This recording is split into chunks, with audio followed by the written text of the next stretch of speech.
काव्या का हिस्सा मिलने से पहले ही छिन गया। काव्या को होगा इस बात का पश्चाताप। नमस्कार दोस्तों, स्वागत है आपका आपके अपने चैनल हंग्री स्पिरिट्स में। हंग्री स्पिरिट्स देख रहे सारे दर्शकों का मैं अंजू शर्मा दिल से स्वागत करती हूँ। काव्या के आज के इस डायलॉग ने दे दिया उन सब बातों का जवाब कि काव्या वनराज के खिलाफ सबके सामने बोलती क्यों नहीं है। क्योंकि काव्या अपने आप को सिक्योर कर रही है, अपनी बेटी के फ्यूचर को सिक्योर कर रही है, वो भी फाइनेंशियली। तो बात करते हैं इसके ऊपर। पहले वही निवेदन, जिन्होंने अभी तक चैनल को सब्सक्राइब नहीं किया है कर लीजिए। साथ में दोस्तों बेल आइकन दबाइएगा ताकि आपको हमारे वीडियोस के नोटिफिकेशन मिलते रहे। ये जो जोड़ियां होती हैं ये वाकई में ऊपर वाला बनाता है, जिसमें एक जोड़ी अलग होती है, यानी कि एक कपल में से एक जन अलग होता है, दूसरा जन अलग होता है। जब दोनों सेम नेचर के मिल जाएं तो रिजल्ट यही होता है जो काव्या और वनराज का है। तो यहां पे मैं इसलिए ये कह रही हूं क्योंकि काव्या की तरह वनराज भी प्रैक्टिकल सोचता है। वो भी अपने बच्चों के भविष्य के लिए, अपने भविष्य के लिए ये सब कुछ कर रहा है बाप बापूजी के साथ, और वही आज काव्या ने किया। काव्या ने कहा मुझे मेरी माही का भविष्य सिक्योर करना है, इसलिए मुझे भी हिस्सा चाहिए। वही होता है, गांव बसे नहीं और मांगने वाले पहले आ गए।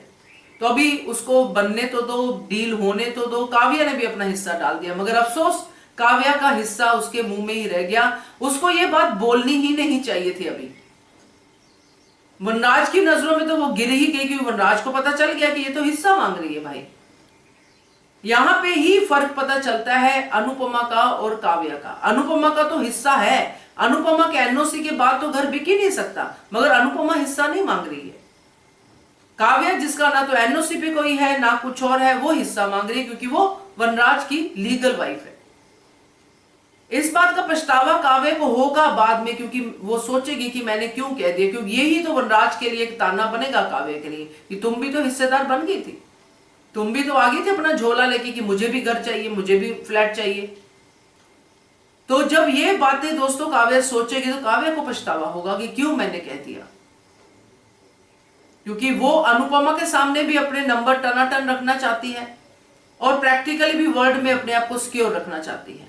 इमोशनली भी और प्रैक्टिकली भी, दोनों तरह से चलती है। मगर जब ये दोनों तरह से चलने वाले लोग भी सामने आते हैं तो बुरे ही दिखते हैं।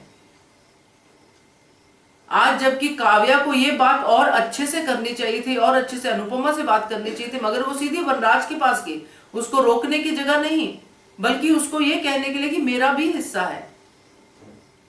तो ये हिस्सा तो दोस्तों अब देख ही लिया आपने कैसे क्या है, क्योंकि उसको यहाँ पे बाप बापूजी की परवाह नहीं थी कि बाप बापूजी पे ये बात का क्या असर हुआ होगा कि ये घर बिकेगा। इमोशनली उसने बिल्कुल नहीं सोचा, उसने सोचा प्रैक्टिकली, और ये भी उसके हाथ से निकल गया। पछताएगी काव्या जरूर। क्या कहते हो आप इसके बारे में कमेंट कीजिएगा। देखते रहिए channel hungry spirits. Thank you so much. Subscribe to our channel by clicking the subscribe button. Click the bell button and enjoy the latest uploads from our channel.